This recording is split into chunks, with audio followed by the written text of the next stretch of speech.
Cette émission a été réalisée par la télévision communautaire des Basques et du Haut-Pays.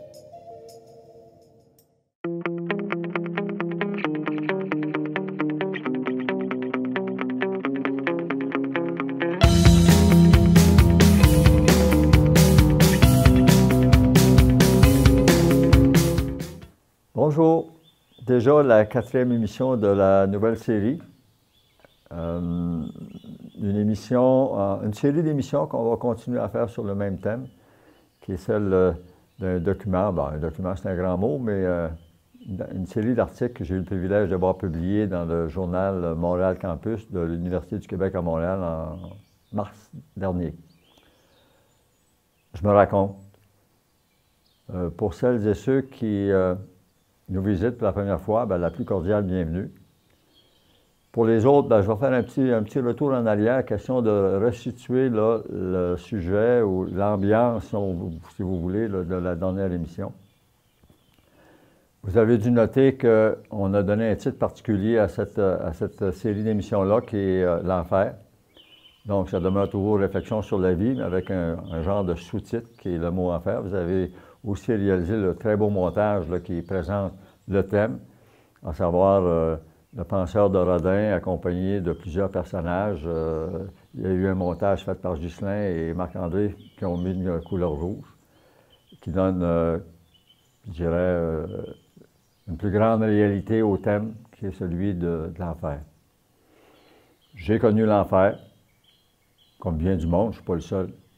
J'ai côtoyé les milieux alcooliques anonymes, narcotiques anonymes, outre-mangeurs anonymes un petit peu, émotifs anonymes. Et toutes et tous, vous avez une histoire de vie, j'ai la mienne. La mienne est marquée au fer rouge par un drame dont je suis l'auteur.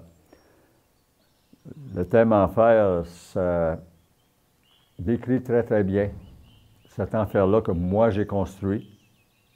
J'ai construit mon propre enfer. Je ne l'ai pas fait toute seule. Un jour, on disait que l'homme, H majuscule, l'être humain, ne se construit pas seul, ne se déconstruit pas seul et ne se reconstruit pas seul. Si je pouvais être un exemple, un modèle, puis pas un modèle à copier, là, loin de là, mais un genre de modèle descriptif de l'enfer, je me suis construit. J'ai eu de l'aide pour y arriver. Je me suis déconstruit, j'ai eu de l'aide pour y arriver, et je me suis reconstruit, et là, j'ai eu énormément d'aide pour y arriver. On va retourner un peu, comme je disais tantôt, en arrière sur la dernière émission. Je vais reprendre la lecture d'un petit passage pour vous restituer dans le thème, là. Au moment où j'écris ça, ce que je décris, dans le fond, c'est que je suis en prison. Et j'écris sans ordre chronologique, voici quelques moments forts dans mes souvenirs de cette première incarcération. C'est effectivement la première fois, en 89. Je dois corriger, lorsque j'avais 5 ans, je demeurais en Gaspésie, à Nicolas, il y avait une prison. Et mon père et le shérif de l'époque avaient eu un malin plaisir à un moment donné, plaisir d'adulte un petit peu croche, mais quand même. J'en ai fait moi aussi, je suis adulte et j'en fais des choses croches, là. Il m'avait enfermé dans une cellule de prison à Nicolas et j'avais trouvé ça épouvantable. Juste pour vous dire que c'est faux, c'était pas ma première incarcération. Je l'ai déjà été à l'âge de 5 ans, mais à titre de visiteur terrifié. J'ai été terrifié à ce moment-là. Donc, sans ordre chronologique, voici quelques moments forts dans mes souvenirs de cette, je dirais, deuxième incarcération, là. En tout premier lieu, le bilan. Oui, faire le plus introspectif examen de l'état des lieux de toute ma personne et de toutes mes composantes. Rationnel, émotionnel, spirituel et le corps qui porte tout ça. Le diagnostic d'alors, ma vie, c'est 0 plus une barre. Je n'ai plus rien, si pire encore. Dans un large cylindre noir, je me sens descendre. Les parois auxquelles je tente de m'agripper, vraiment là. Dans ma tête, puis dans mon cœur, puis dans toute ma personne, j'ai l'impression que je descends dans un cylindre noir, puis je mets mes mains sur les côtés pour essayer d'arrêter ma chute, et ça continue. En bon québécois, je suis incapable de breaker. La descente est vertigineuse, étourdissante. Jusqu'à dans une certaine mesure, je dirais même un autre qualificatif, là, terrifiant. Et mon cerveau d'être du même coup martelé par « je n'ai plus rien, j'ai tout perdu », incluant le fait que j'avais enlevé la vie à un être humain. J'ai tout perdu jusqu'à ce que j'entende venant de je ne sais où cette petite voix qui me glisse, subtile et forte à la fois, à l'oreille et au cœur, « chut, tu as la vie ». J'ai élaboré dans la dernière émission sur la prise de conscience que j'avais faite à ce moment-là, j'ai 45 ans. C'était un choc, vraiment un choc. Cette inattendue, imprévue, voire un tantinet déroutante pensée m'arrive à la vitesse et à la lumière d'un éclair, alors que l'idée du suicide m'adresse d'hypocrites clins d'œil. Au moment où j'ai pris conscience que j'avais la vie, j'ai été confronté avec le fait que j'en avais enlevé une. Et là, je me suis dit, je suis en prison, là, puis je réfléchis. La seule alternative qui me reste, moi, dans cet état-là, c'est je m'enlève la vie. Et effectivement, j'ai pensé au suicide. Qui, dans un tel état de fait et de réalité, ne pensait pas au suicide? Je suis incapable de parler pour les autres, là. À partir de ma propre personne, à ce moment-là, en réalisant tout ce que j'avais fait, incluant la mort, j'étais comme rendu au bout d'un entonnoir. Puis la lumière, pour moi, là, la petite lumière qu'il y avait au bout de l'entonnoir, c'était « je m'enlève la vie ». Mais je décide alors de vivre. Je ne sais pas pourquoi, à l'époque. Aujourd'hui, je ne sais pourquoi, mais à l'époque, je ne savais pas. Puis je n'étais pas dans ces grandes réflexions de la vie-là, là. Je réfléchissais. Donc, mon menu de réflexion était relativement mince. Je suis en prison, j'ai enlevé la vie. J'ai brassé des millions, j'ai tout perdu. Je suis moins que rien, sauf que, comme la petite voix m'a dit, je suis en vie. So. Nonobstant le fait que mon bilan de vie était à ce point empreint et pétri d'une lugubre noirceur, celle de la mort de l'autre. Je vais vous donner une image. Je suis dans le studio avec Ghislain et Marc-André. Devant moi, là, des grands rideaux noirs. Je suis en prison en 89. La mort de ma victime, là, c'est ces grands rideaux noirs-là. Et mon idée de suicide, il y a la même couleur que les mêmes rideaux, là, ici dans le studio. Je poursuis la lecture. Mon élémentaire, réaliste et sépulcral, inventaire terminé, je lance, un soir que je déambule dans le corridor attenant aux cellules, cette suppliante et intérieure prière. Mon Dieu, aidez-moi à réparer ce qui traîne dans ma vie. Pour vous donner une idée, là, la description sommaire des lieux là, en prison, au moment où j'étais, tout événement en 89, là, il y a un corridor, puis dans ce corridor-là, lorsqu'on marche soit à notre gauche ou à notre droite, dépendamment de la direction qu'on prend, il y a une série de cellules, 12 ou 13. Cellules, c'est pas tellement grand, c'est en béton nécessairement. À Saint-Ville, le lit, c'est une plaque d'acier.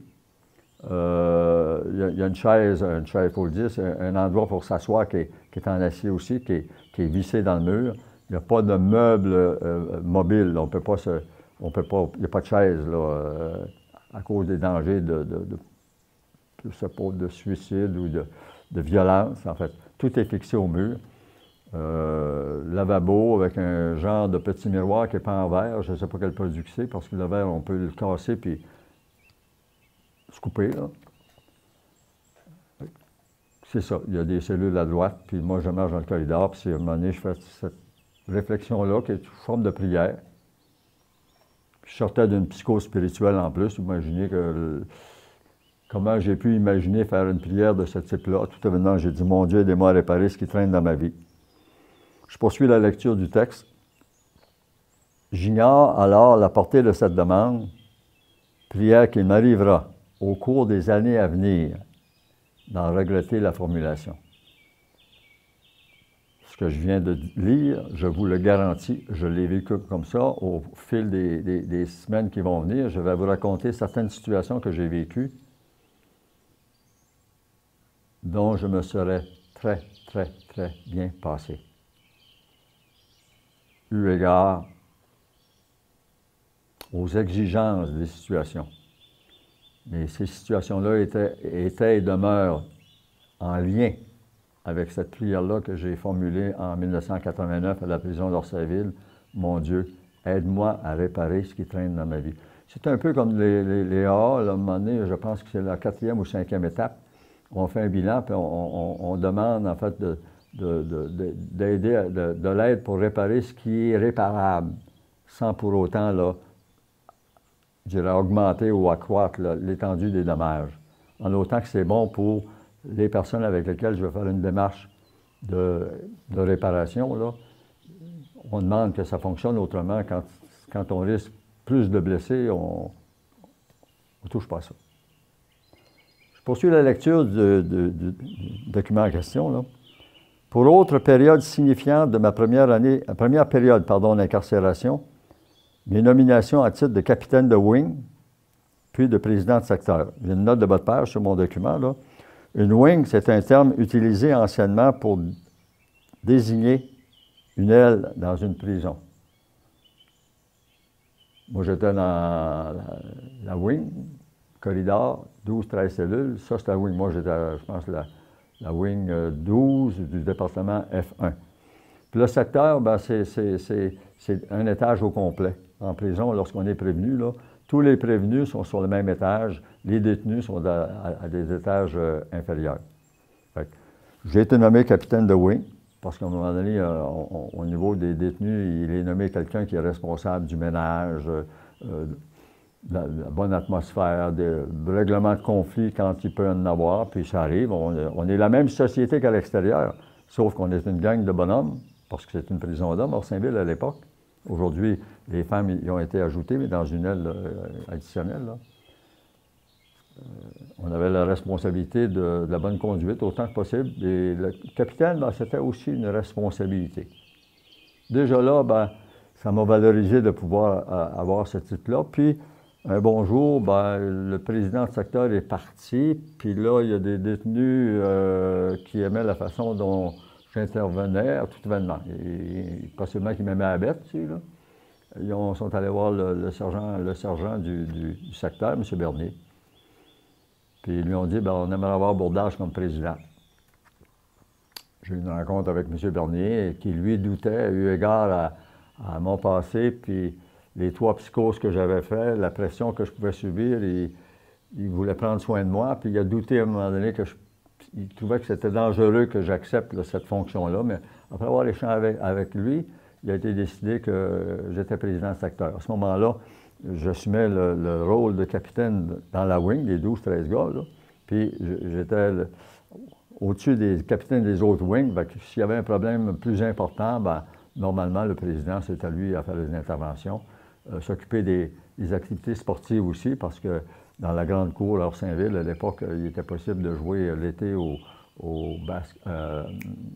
pas au baseball, mais à la balle molle. Puis il y avait ça, il y avait une salle où on pouvait se réunir, il y avait une télévision, quelques livres, là, une petite bibliothèque très modeste. Et j'ai eu le privilège, parce que moi, ça a été un privilège d'être président de secteur pendant plusieurs mois. J'ai été contesté, bien entendu. D'abord à cause de mon délit, à cause de mon crime. Je ne sais pas si je vais vous raconter ça. J'ai eu à faire face à un gars de la PEG locale, Québec. Je ne donne pas de nom. Ce bonhomme-là, est-ce qu'il enviait le titre que j'avais de président? J'ai aucune idée. Il a décidé de me prendre, comme on dit en québécois, en grippe, et d'avoir ma peau. Est-ce qu'il voulait l'avoir même physiquement, je ne le sais pas, mais au plan du moral, je peux vous dire que c'est essayé. Un grand bonhomme intelligent, brillant. Moi, je considère que les gens de la PEG ou de la mafia, c'est des gens qui ont une intelligence assurée. La façon dont ils s'en servent, c'est d'autre chose. J'ai côtoyé en milieu carcéral des bonhommes, je pense, avec un quotient intellectuel là, énormément élevé. au service du crime et au service du choix qu'ils avaient fait de devenir des criminels. Parce que c'est un choix aussi qu'on fait à un moment donné, de devenir criminel. Oui, il y a des circonstances de la vie qui peuvent favoriser ça, mais comme je dis assez souvent, la criminalité s'explique, elle ne se justifie pas. Tout comme la violence s'explique. Quelle que soit la forme de la violence. Elle peut être verbale, elle peut être psychologique, elle peut être physique, elle peut être même silencieuse. Il y a des silences qui sont très, très lourds de violence. Ça s'explique, ça, parce que ça fait partie d'un comportement humain. Et on va faire, pas une équation, mais l'addition, on prend 2, plus 2, 4, plus 4, 8, 16, 32, 64, 128, 256, puis on continue. Mais au bout de tout ça, peu importe le chiffre auquel je vais arriver dans l'explication, aucune violence, de quelque nature qu'elle soit et est, n'est justifiable. Il n'y a pas de crime justifiable non plus. Il n'y a que des crimes explicables, de toutes les sortes, qu'ils soient d'ordre de pédophilie, de fraude, de meurtre, d'inceste, ça s'explique. Il y a une histoire derrière ça. On demeure, et là je suis très ferme, on demeure dans l'injustifiable. D'ailleurs, j'ai publié un petit volume, là, je l'ai déjà présenté à la caméra, qui s'appelle « Examen de conscience, autopsie de l'injustifiable ». Ça décrit très, très bien ma position par rapport à tout crime de quelque nature qu'il soit. Il s'explique. Après des examens de conscience, là. Puis encore faut-il vouloir faire cet examen de conscience-là, cet arrêt-là.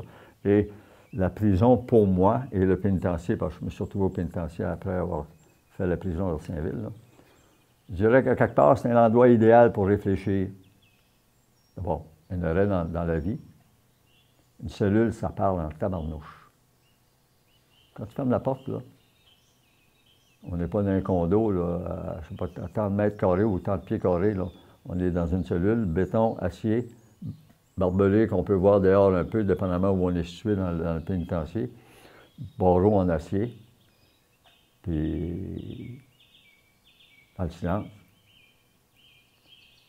Le bruit en prison, au moment où j'étais, surtout au pénitencier, là, le bruit, là, ça ne passait pas dans le milieu carcéral. Une wing, là, on peut la comparer à un monastère, quelque part. Sauf quand on ouvre la porte parce que c'est en acier, puis ça roule, puis ça fait du bruit. Mais autrement, là, je dirais qu'une cellule de prison, ça pourrait peut-être correspondre à une cellule de moine. Moi, je ne suis pas allé dans une cellule de moine, mais d'après le peu que j'ai pu lire là-dessus, là, je dirais qu'il y a des apparentés entre les deux. Fait que je suis président. Je reviens à mon gars de la PEC locale qui a décidé d'avoir ma peau. Et ça a joué assez dur, pas physiquement, mais psychologiquement. Je suis vivant. Lui, est-ce qu'il est encore? Je ne le sais pas. Moi, j'ai rien eu à voir pour son futur, là. En tout cas, il s'est passé bien des choses pendant plusieurs jours où la pression dans la wing était... On aurait pu la couper au couteau. Puis tous mes chums m'ont lâché. Je me suis retrouvé toute seule à un moment donné pour faire face à ce bonhomme-là qui faisait 6 pieds et quelques, là. Bonhomme qui avait l'air en forme en plus. Puis un jour, ben, je lui ai posé une question, puis ça l'a, excusez l'expression bien québécoise encore, ça l'a fourré. J'ai demandé, parce qu'un jeune détenu qui avait fait un jeune détenu, mais qui avait du bagou carcéral, m'avait parlé d'une situation, puis l'idée m'est venue de lui poser la même question que le jeune m'avait rappelé, mais qu'il avait vécu dans sa propre vie, là, criminalisé. J'ai regardé le bonhomme à un moment donné, j'étais allé assister à la messe à la télévision, c'était un dimanche matin. Puis je suis sorti de là, je ne sais pas, j'avais comme de l'énergie. Puis je m'étais dit, bien, je vais régler la situation, puis s'il faut que je mange une volée, bien, je vais en manger une, c'est bien de valeur. Moi, il faut que ça arrête. Fait que je me suis arrêté devant la cellule du bonhomme en question, puis il s'est approché de moi, avec des yeux, là,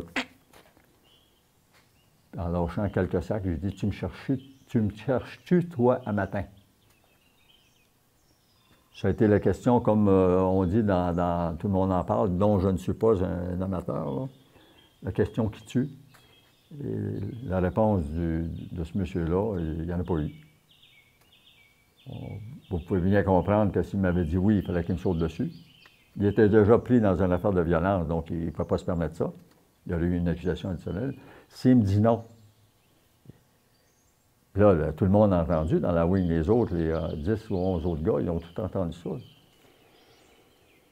Puis quand j'ai vu sa réaction, ben, j'ai dit, c'est beau, moi je vais continuer. Puis c'est ce que j'ai fait. J'ai continué à marcher dans la wing, puis ça s'est terminé là.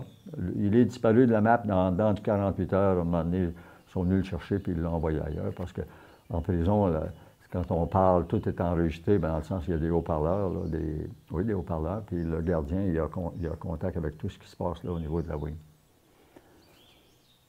Je suis demeuré président.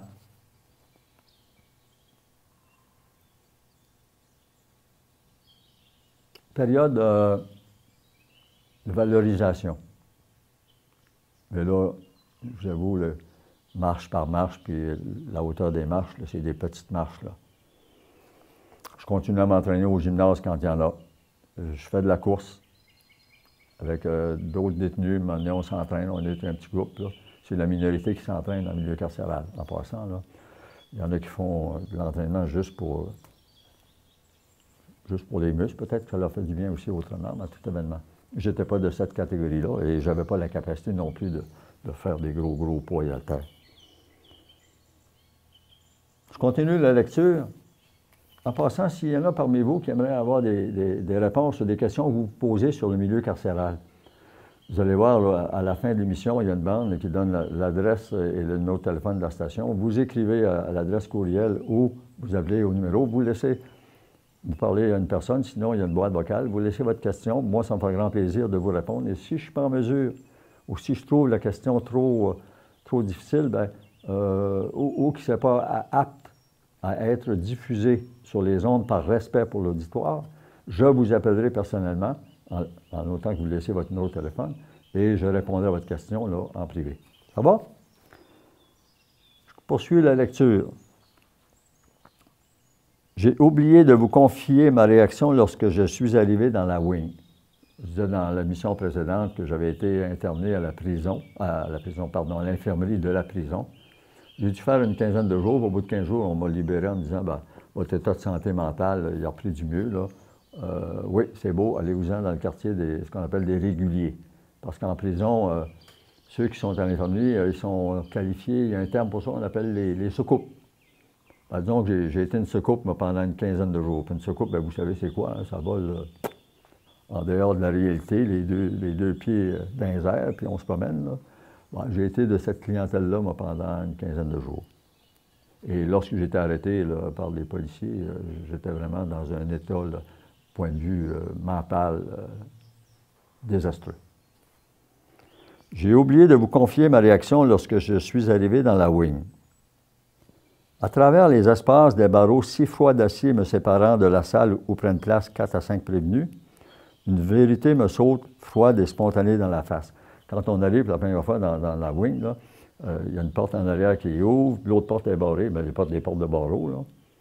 Puis là, il y a des grands barreaux. Puis de l'autre côté de ces barreaux-là, qui vont du sol au plafond, il y avait 4-5 gars qui étaient assis à une table. Et je dis, et dire que j'ai déjà jugé ces gens. En voyant la face des gars, leur corps tatoué pour certains, moi, le gars qui brassait des millions, qui était chemise blanche, cravate, qui signait mes chèques avec un nom blanc de plusieurs centaines de dollars, là. Je me retrouvais avec ça. Et je me suis rappelé que ces gens-là, dans ma vie, je les avais jugés. Maintenant, j'étais un des leurs. C'est une débarque. Au plan social, au plan de la valorisation personnelle, au plan de l'orgueil.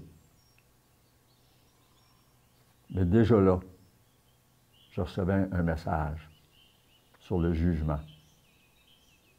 T'as jugé, mon homme? On parle de moi, là. T'as jugé? Tu fais partie de la gang maintenant. T'as un job à faire. Quelle sera-t-elle? Je ne le sais pas. suis même pas à l'époque, quand je suis arrivé dans la Wing pour la première fois, je ne suis pas à l'époque de la réflexion, puis les réflexions que je vous ai partagées tout à l'heure sont venues plusieurs semaines après mon entrée dans la Wing. J'étais maintenant de ceux-là.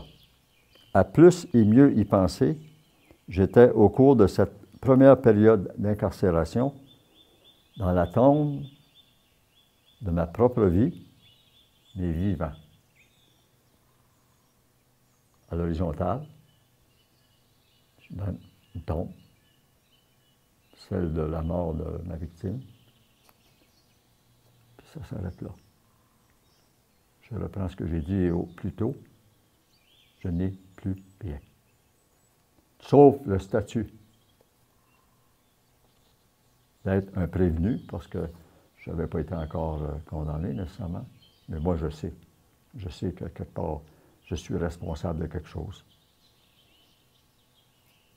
Prévenu dans une cause d'homicide. On verra plus tard la façon dont le juge, l'avocat de la Couronne et mon avocat ont décidé de statuer sur le qualificatif, en fait, du drame dont je suis responsable. Je poursuis la lecture. On est toujours en décembre. Je suis arrivé en prison au mois de février et j'écris ici. Arrive décembre 1989, je suis en dedans. C'est une expression qui est utilisée quand on dit qu'on est en dedans. Quand on est en prison, on est en dedans. Je suis en dedans depuis 10 mois. Oh, petite anecdote en passant. Alors, je suis en infirmerie, je reçois de la visite, les gens viennent me visiter, j'en parlerai peut-être plus tard de ça, les grandes chances que j'ai eues. En tout cas, je suis aux visites et on est séparés par une vitre, puis il y a un petit trou dans le bas où on peut parler. Puis à un moment donné, je suis en dedans depuis un bout de temps, mon voisin prévenu, lui, sa visite s'en va, elle quitte. Le jeune homme, un jeune homme tout souriant, puis il était content, ça paraissait, il était content d'avoir eu sa visite. Il dit, j'espère que vous allez revenir, parce qu'il dit, moi, je ne suis pas sorti bien. Puis là, en entendant ça, j'ai trouvé ça bien comique. J'ai dit, il a raison, le bonhomme. Donc, je suis en dedans depuis 10 mois. Après avoir consulté les procureurs affectés à mon dossier, le tribunal tranche sentence de 7 ans. Homicide involontaire.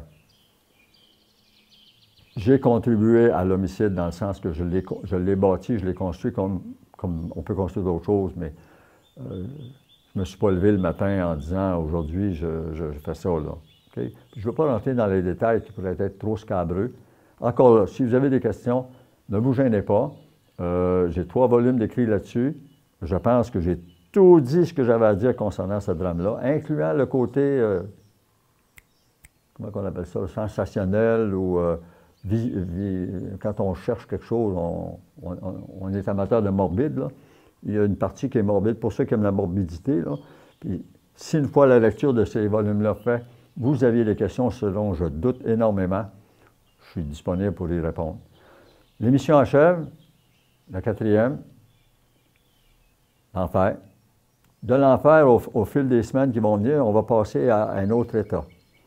Est-ce que je pourrais dire aujourd'hui que je suis au ciel, là, parce que le contraire de l'enfer, semble-t-il, c'est le ciel. Ça serait prétentieux pour moi de vous dire que je suis dans le ciel, mais je vis et j'ai le privilège de vivre une vie avec tous les bonheurs que ça comprend, comme celui d'être ici ce matin avec vous autres, avec l'équipe, à enregistrer une émission de télévision. Je suis déjà passé comme une petite émission qu'on avait faite de la cellule à la télévision. Là-dessus, à la prochaine. La vie, puisse-t-elle vous être très belle et à votre service. C'est mon cas. Et à la vie, je dis merci, comme je vous remercie d'avoir été présent une autre fois aujourd'hui. Bye-bye.